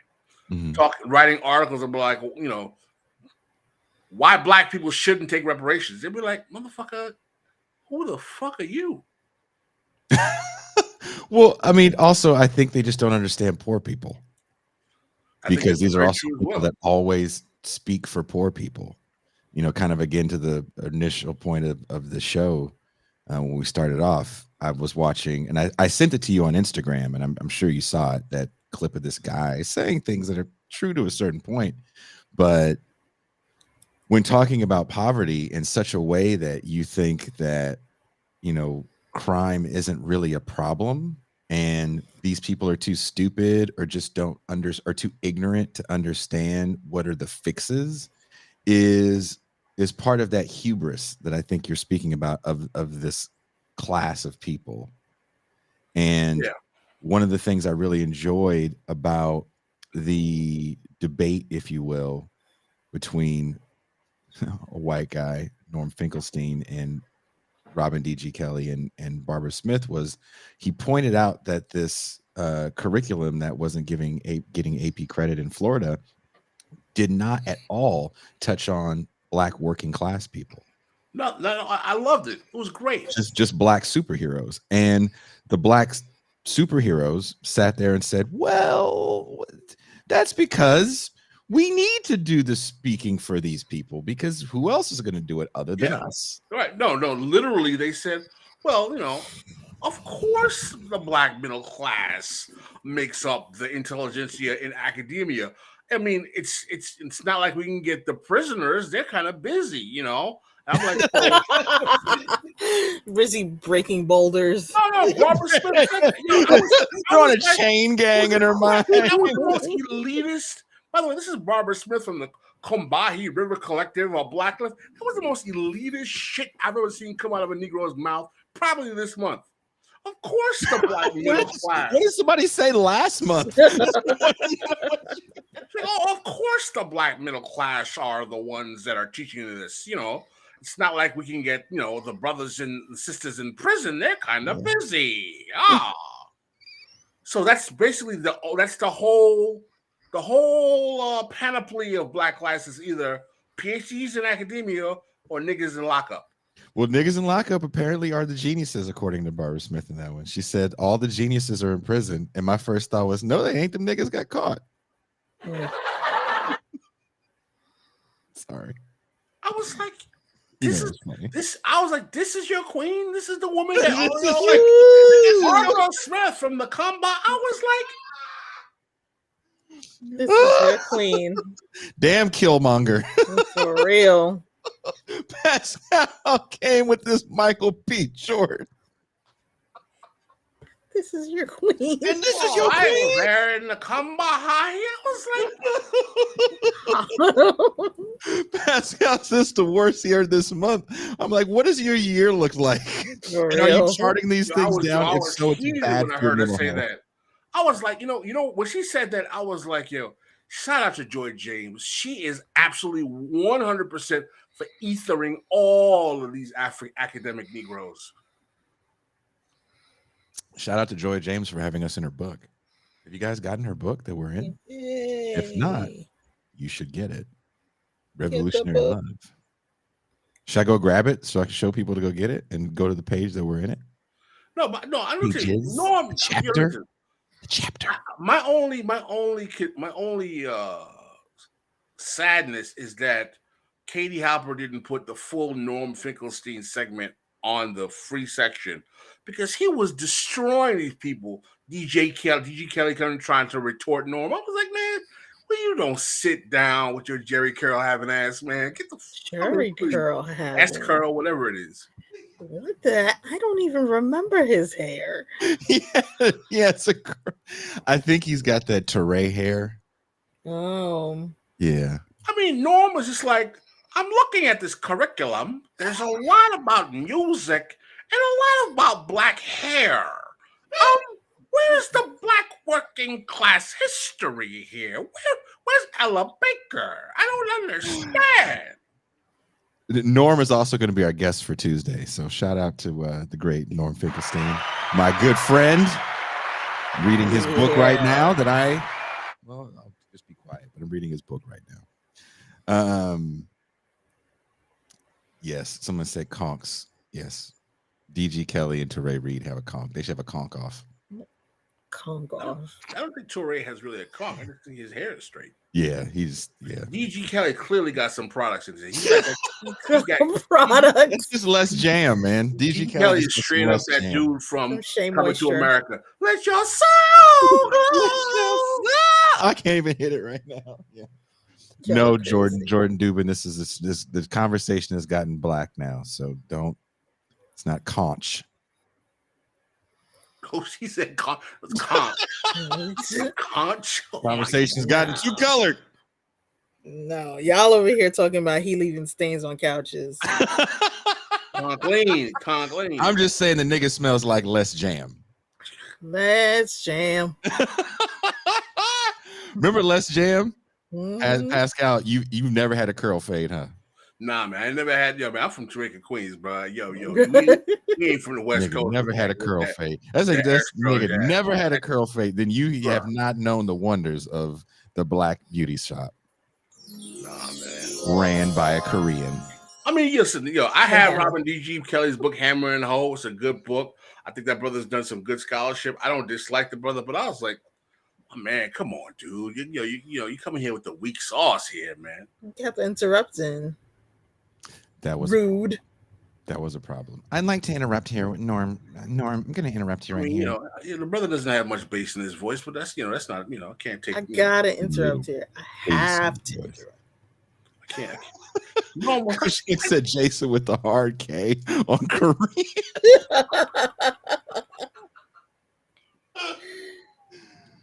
Yo, Norm, I was like, go.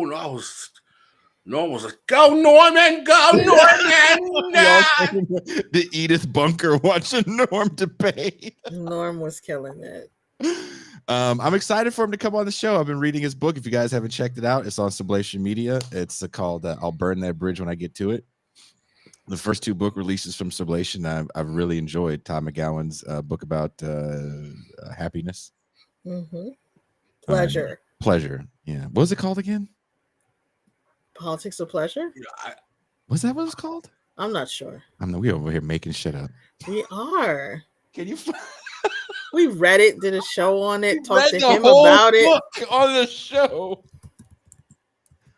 Oh, happiness. That was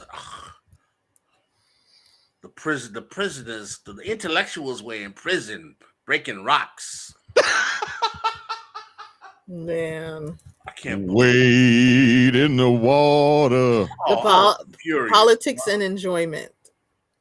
I was like, are you serious? Enjoyment, right and left. Sorry. Enjoyment, right and left, and I'll burn that bridge when I get to it. Right now, I'm really enjoying those reads. Those reads. Get it? Yeah. but it's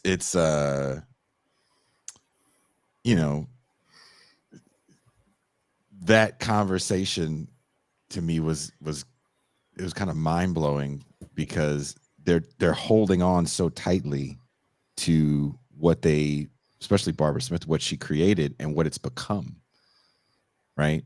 Creating this idea that you created identity politics. And then Norm went off on intersectionality. That's the whole nature of post-civil rights. There's a whole portion of post-civil rights, Black studies, African-American studies, whatever, melanated scholarship, whatever you want to call it. It was like, yes, and it was these people who started. It was the women, it was the gays, the people who, I was like, is that, so the whole enterprise is about giving credit to people? Yes. Yeah, that's all it is. That's all it is. I mean, this is ridiculous, man. And who gets to run this quote unquote victory lap? And who's winning? That's all it is. That whole idea of Black Power winning the culture war, we talked about this on the show Tuesday, if you guys want to go back to it, is such a empty, just way to look at the world. Because it's like, what did you really win?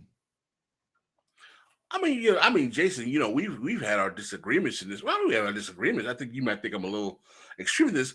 I don't look at either Black Power or the civil rights movement. I don't see any of these niggas have run anything. Y'all all were being used by the ruling class. I mean, look, your parents came up a little bit because of those bills, so let's not act like. Oh yeah, no. I mean, listen, some niggas won shit. Yes, some Negroes shit. Some Negroes. I'm talking about civil rights. These other Negroes are talking about the bullshit, the cultural bullshit. That the dashikis and the fists won something. I can't get on. I don't even. This is what I'm saying. I'm not saying that they weren't results from the civil rights. There were massive results. It was massively transformational. But I don't argue it's because they won anything. I'm arguing because it was a concession by the ruling class and the state and capital for the benefit of the ruling class and the state of capital. Yes. But this is never the conversation that you hear. It's good guys and bad guys. It gets really overly simplified. And no one can take on the Black Power culture victory. Yeah, of course. And listen, I said this to Jean, and she was like, "Oh my God, you should write this." I was like, "Listen, man, part of the fixation with Black Power is gendered. I'm sorry, it's gendered. This is about particularly Black men feeling like the traditional nonviolent civil rights movement was emasculating because it didn't allow retribution, and Black Power gives you manhood because you can carry a gun. And it makes you look tough and strong because you're militant. We fought back. We were just turning the other cheek." I remember hearing that kind of discourse in college. I'm old enough to remember having brothers say, "I hate Martin Luther King was a punk. That's why I love Malcolm." It's all about this whole That's kind of very need common. to Yeah, validate masculinism. that's very common. That was a super common trope, especially after Spike Lee's X movie. Super common trope when everybody started reading the autobiography again. There is an aspect, and I understand there's an aspect of Black thought that lusts for the vindication. That's why a lot of niggas love Fanon. Because Fanon says, yeah, there is legitimacy to racial violence in revolution at times, which is cool. I get it. I understand. But at the same time, I think that there's some particularly intellectuals who believe that they need to cling to those moments of physical confrontation to demonstrate. Now, to be fair, right? When you have, an intellectual history of race in America that says things like, well, Black folk were happy during slavery. They never resisted. There were never rebellions. And it was the best thing that coming out of a tradition that literally is saying that up until World War II and even a little bit after that, I can understand why for folks coming up in the 60s to be able to wed themselves to illustrations of Black physical rebellion was important. So I can't make it seem like it's just like a gendered thing and about Black masculinist insecurities. I can see why it's a collective need to illustrate Black agency in fighting against white. But you can also use it to position yourself to get somewhere, right? Like we see. Was I talking to you about this or to Ray about this? When you think about Rick James in the 80s. Rick James in the 80s is deep into his cocaine years and still writing some hits somewhat, but Prince is on the scene, and Prince is a safer alternative, kind of like we talked about with disco. Disco is classist funk. It is sophisticated funk music. We're not like those people, right? We talked about this on the show with Jeremiah. Yeah. Prince is kind of the same way. And Rick James is trying to ride both audiences, right? The funk audience and the disco audience a little bit. And Prince takes off for whatever reason. Maybe he's just safer, which is saying a lot considering those first couple records. And Rick James is furious, and he plays the race card constantly against another Black man. He's not mixed. Against another Black man, he's like, you guys like this dude better than me because I'm the authentic Blackness, and he's not. But did he really care about authentic Blackness? Did he really care about representation, or did he just want his seat at the table? You want to get paid. He just wanted to get paid. Everything was to get paid. Right, because I mean, one of the places that you and I agree, there's no such thing as what is authentic Blackness? What is Blackness? Blackness is a reaction to literally the history of racial oppression. In 1312, when people in what is now called Senegal, who were the Tuareg or the Wolof, there was no Blackness. There was Tuareg and Wolof. You just went down a Hotep rabbit hole. The Hoteps, their little fucking antennas just went up.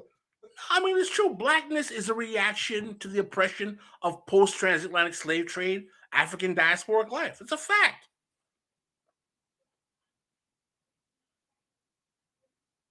It's a construct. I mean, first of all, in the United States, Black people weren't even calling themselves Black until the 60s. Yep.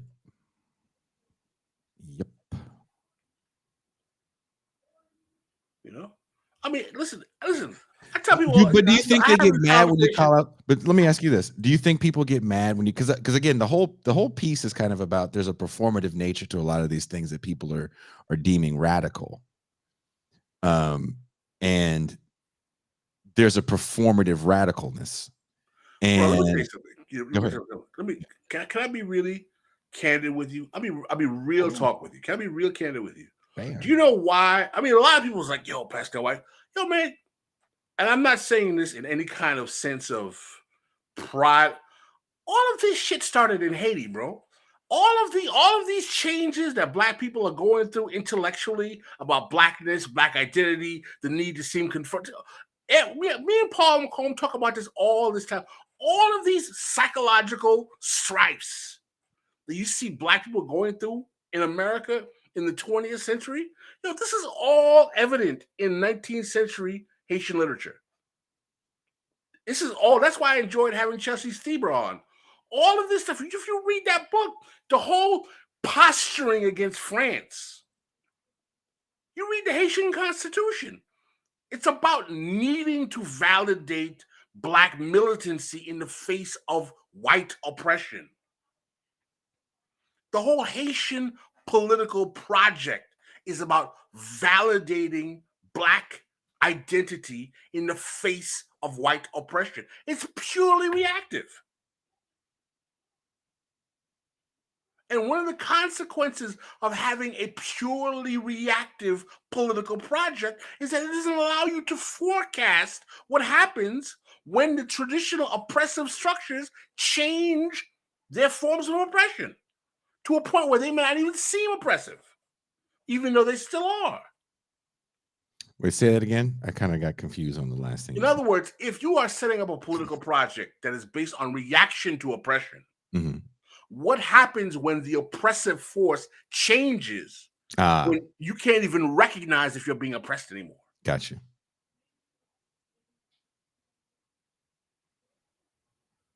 You know? Well, is that why you just stay in that, well, we're always going to be oppressed? Because where Afro-pessimism comes into play, right? You don't have to change anymore. But my position is that anyone who is not the bourgeoisie in capitalism is oppressed. Mm-hmm. And if we understood those are the terms, then we wouldn't have to deal with the reactive identity formats of Black, woman, gay, trans, lesbian, Latino, Latinx, Afro-Latin. Because these are all categories that have their particular nuances of being oppressed because of the way in which capitalism mm-hmm. renders them to a variance of a type of proletariat or lumpen proletariat, largely because most of the global bourgeoisie, simply because they started first, is racialized as white. And that's the main reason. Simply because they started the system, they're racialized as white. That doesn't mean that there aren't Black and brown and Chinese people in the global power elite. Look who goes to Davos. It's not all white people. Nope. So sadly, Toussaint, her internet is out. And they disconnected her. We were getting too real on the show. Wow, it was the deep state. Deep state. Cuba's on vacation and just cutting people off. It's fucked up, Cuba. But no, and understand something, right? Like, I'm not saying, like, there was a time where for me, I'll be very honest with you. Mm-hmm. the Haitian Revolution was a kind of ideological armor that I used to protect me from like just like the bullshit of race and racism. And it was very, and I'm going to keep it 100 with you. I think one of the reasons why I'm able to make these analyses of the way race becomes an obstacle politically sometimes is a product of my not being Haitian, because you can be Haitian and still be dumb about all this shit, is a product of reading Haitian political history after engaging in Black political history and seeing how these things manifest itself. So, I understand why it's important for Haitian people and Black people to seek pride in not only the Haitian Revolution or seek pride in say slave rebellions, but I'm beyond the point, and I'm not saying I'm not proud to be Haitian, but like I'm beyond the point of being proud about identity. I'm at the point where I'm like, how does this work in terms of its actual political consequences? I mean, you could use it to work for you, and you could be the angry Haitian guy. Right. I'm not saying you should never be ashamed of what you are because you didn't control it. Mm-hmm. But I'm saying too much is made of people taking credit for things that they had nothing to do with.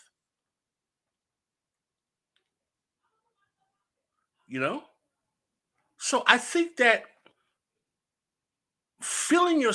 gassing yourself up about identity becomes an analytical obstacle to just checking out, how does this work in terms of the material and actual political realm and world? Well, but I understand why people feel the need. Listen, when you come from 400 years, people telling you ain't shit, Black people are animals, you got people like Glenn Lowry telling you that Black people are intellectually defective. You need those things to give you a sense of pride, vindication, validation. I get that. I understand why that will be the case. At the same time, that is a major obstacle to clarity, man. I don't think people really need it as much as we think they do, because you're also talking about Glenn Lowry is Black as hell. Yeah. So there's more Glenn Lowrys in the world than cats walking around saying we was kings, we was kangs. Right? I agree. And by the way, there are people who want to make folk believe they need it because they make money from it, like the Black liberals and the Black elite, because they make money from that nonsense. Why should I care that Angela Bassett didn't get an Academy Award? Is she going to break me off some change? We is she in your family? What are you talking about? This whole sense that like she represents us and we. There's no we, Negro. And there never was one.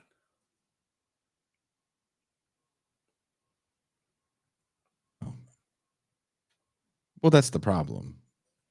It's the ultimate problem. The we are the people who are being exploited and the exploiters.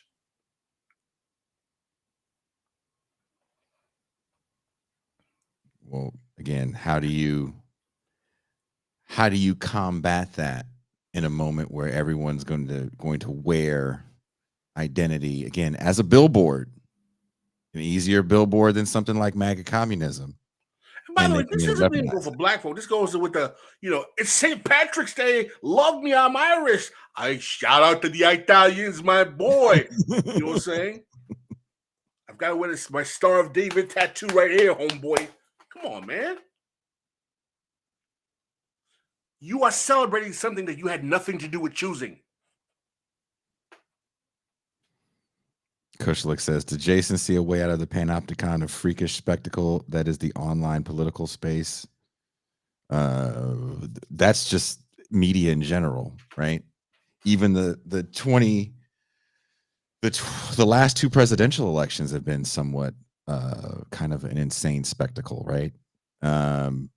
I don't see a way out of it, because it's the only way people want to engage, is engaging in the spectacle. And I think that's what I was trying to say with this piece, is that the collective way of thinking is somewhat lost. And I don't say that with any sort of joy.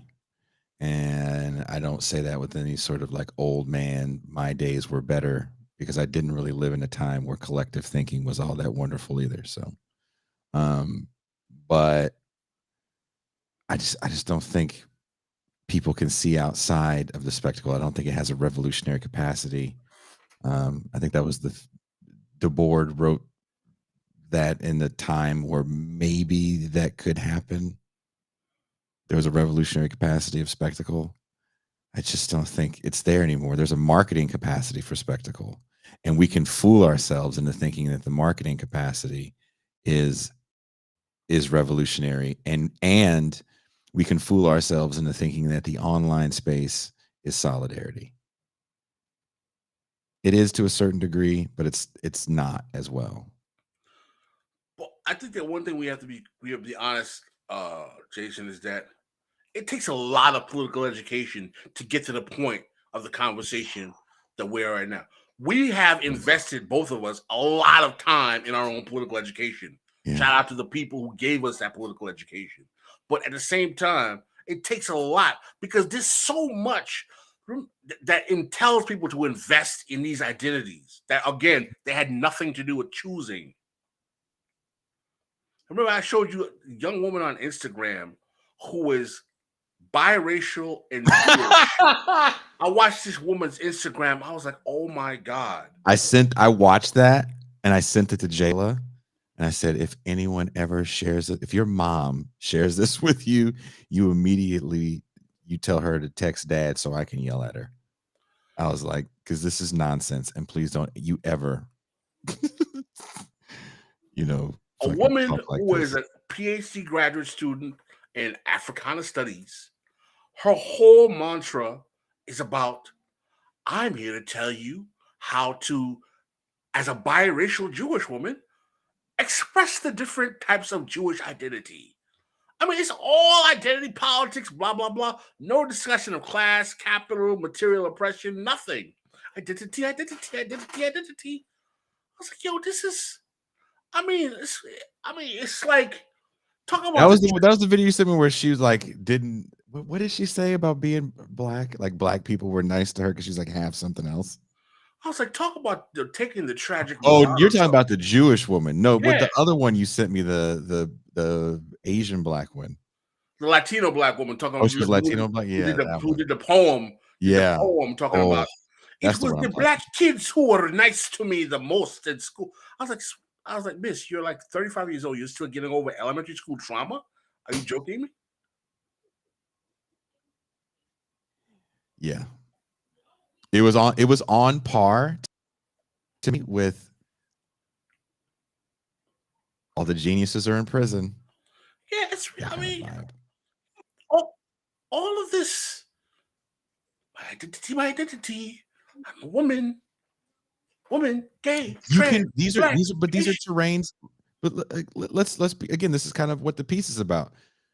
The piece starts off talking about a movie Ben and I watched called Decline of Western Civilization Part 2, where all these people that are being interviewed are kind of these really horrible, unscrupulous motherfuckers that really feel like being a horrible, unscrupulous motherfucker is going to get you fame and success. And there is something to be said about capitalism in the 80s, in the financialization period that happens under Reagan, big time, where there's a sexiness to the unscrupulous behavior that digs into 80s decadence. I don't think that sexiness ever went away. It just looks different now, and people can couch it in nicer language and be a little less offensive, but it's still there. So motherfuckers are trying to market whatever they can market, and you can feel good about it. It's feel good capitalism, right? Yeah, I can say I'm a black man from the ghetto whose mother was a drug addict, and I didn't even make it. I'm living in fucking Mexico. But you know what I mean? Like Of course. there's this shit is attractive to people. I'm trying to, bringing it all back to the piece. It's attractive to people for a reason, and it becomes immediately sellable. And what people, I think, really discover in Black Lives Matter more so than Occupy is that you can sell a hashtag and you can find some success to that hashtag and also have good feelings about what you said, because there's some moral righteousness to said hashtag, right? Medicare for all isn't the end of private medicine. It's not even a socialist policy, but it would relieve so many millions of people. Another friend of mine is asking for donations so they can get their chemotherapy. You know what I mean? Right. The OG I ran into at the cafe the other day was telling me that medical care is so much more affordable here, and he's got coverage. So, I get that, but being angry in a space with other angry people, what does it do? Right.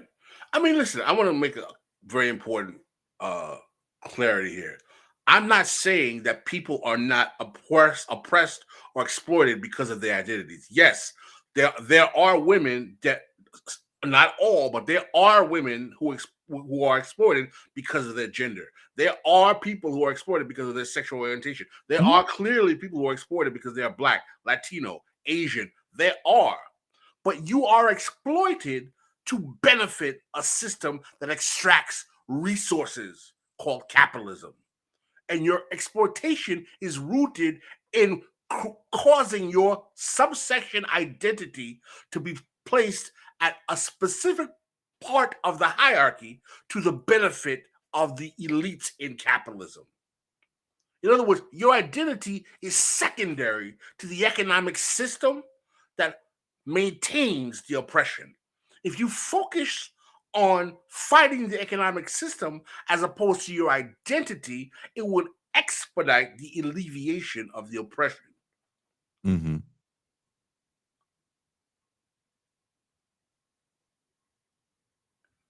You know? Mm-hmm. And yes, there are people who like to oppress and taunt you and harm you just based on your identity, because this stuff creates a vicious cycle.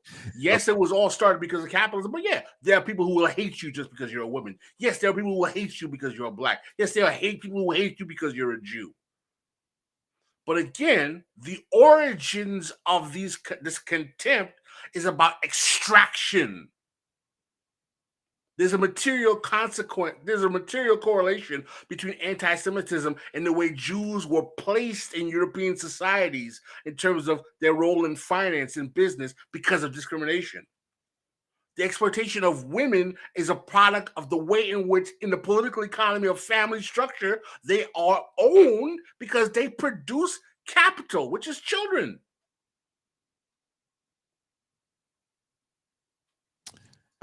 I think this show's probably going to get demonetized because we said Jew like 7 times. And then you said Jew in finance, and that's always bad. You can't mix. Once you say those things, bam, we're Kanye'd. We lose our data steal. It's a wrap. So you weren't saying Jew, you were saying Haitian Europeans. There you go. Haitian Europeans. Because we love Jews. Oh, wait, shout out to my peoples. They're cool. Shout out to all the Jews. We're going to have a Jew on Tuesday. There's a Jew that lives next to me. My brother-in-law is a Jew. Jesus. Had a Jew at my house the other day. You're not helping, Jason.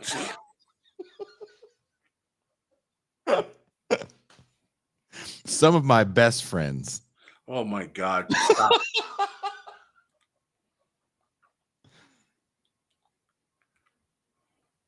Isn't somebody we know half Jewish? See, one of the reasons no one has a problem with me and that because I was like, yo, when I was living in New York, I was cool with the Jewish kids. Man, I went to Hofstra, Long Island. I mean, the Jewish kids were cool. My beef is always with the white ethnic Italians and the Irish. Those are the cats. That, if anyone can accuse me of hating one, I was like, nah, those bastards. The ones that went, hey, there's the Pascal. Hey, it's a Mooley. He's a breakdancing Mooley. He's a real smart guy, too. Hey, Pascal, why don't you moonwalk ass over here and drop some knowledge, brother? Yeah.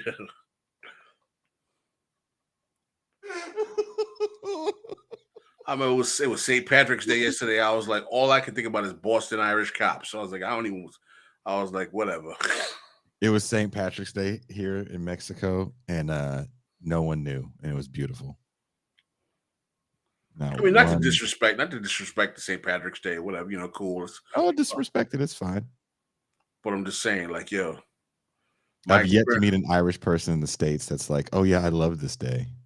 Yeah. Oh no, you got to go to the Northeast, man. I think that's beat up a black guy day for that. Weren't you in Boston too for a while too? I was in Boston most of the 90s. Yeah, stayed your ass right inside. Oh, it's March 16th. Oh, I've lived in pretty much most of the most racist urban areas in the Northeast. I'm staying inside today. It's March 16th. Check out what's on YouTube. They're gonna go to the car. Get some donuts. You said McDonough. Get out of here. Maddie, what are you talking about, huh? Listen, you lace curtain Irish. Tom Novak says, I will pay good money for Pascal to have a debate with oh God, I shouldn't have read that. Rami? With a Rami. Oh, what, his haircut? Maybe Brianna Joy Gray can moderate.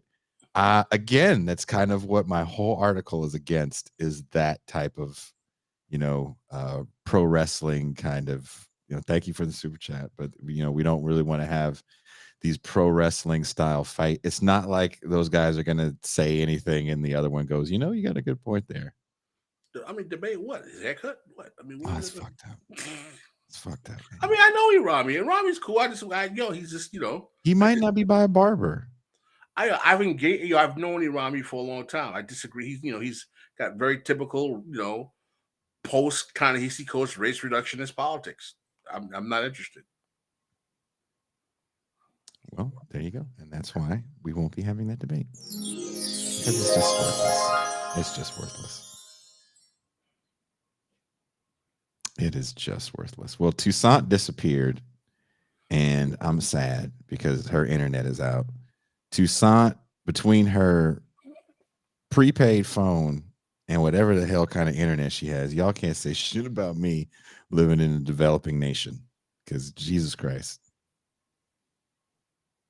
How is her internet out?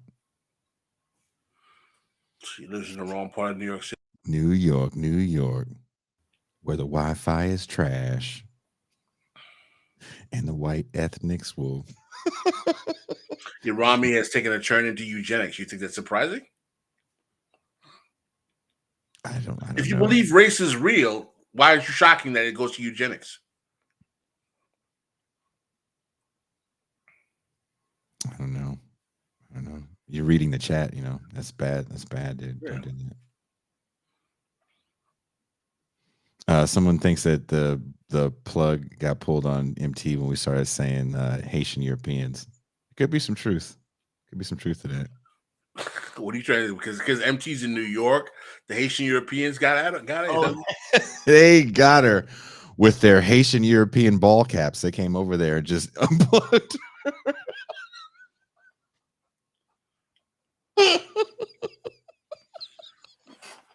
Oh my gosh! I hope she can watch this on her prepaid. We need to rewatch this video. We can get some great clips from this one today. Have Quinn go into this one with. Yo, we need to get Quinn. Go in this one with a microscope, buddy, because we got some gems. We need to get some timestamps. Let's get some timestamps on this, and we'll give it to Quinn. But hey, we've been talking for a couple hours. Thank you guys so much for hanging out with us today. Sadly, MT got disconnected. Again, we had some great shows this week. Tuesday, we had a wonderful show about Black politics and hip hop. Thursday, we took on the Silicon Valley Bank crisis with some historical context with C. Derek Varn. Wednesday, Doug Lane was on here talking about his fears after pursing through the Twitter files that are available. And of course, today, Pascal yelled at a whole bunch of people. So I think he killed it today. Check out Black Power Media. Oh, yeah, Black Power Media. Pascal. Check out Black Power Media at 4 o'clock for my interview with Kalanji Jamachanga. In an hour? You'll be on an hour? Yeah. No, it said 2 hours because it's 2:05. Thank you. Hey, shout out to a personal friend to send me a message saying good show today. So we must be doing something right when I get a personal message saying good show today. Well, all right. But thank you guys for watching. Pascal, enjoy your weekend as we'll probably be trying to dissect all 500 pages of Norm Finkelstein's book. Yeah, I'm going to get into Norm stuff. I have a feeling I'll enjoy it. I texted you last night as I was reading it, and I was like, I think you're really going to love this book. He really on Tuesday. I'm looking forward to Norman Finkelstein, my friend. Pascal, it has been a while since I've been on. How are you? How are you? You are the learned one. Well, hi, I'm Norm. How are you? How is your family? I went on a different show with black people. I thought it was you guys because Mazel tov, Norman. How are you? They all look alike.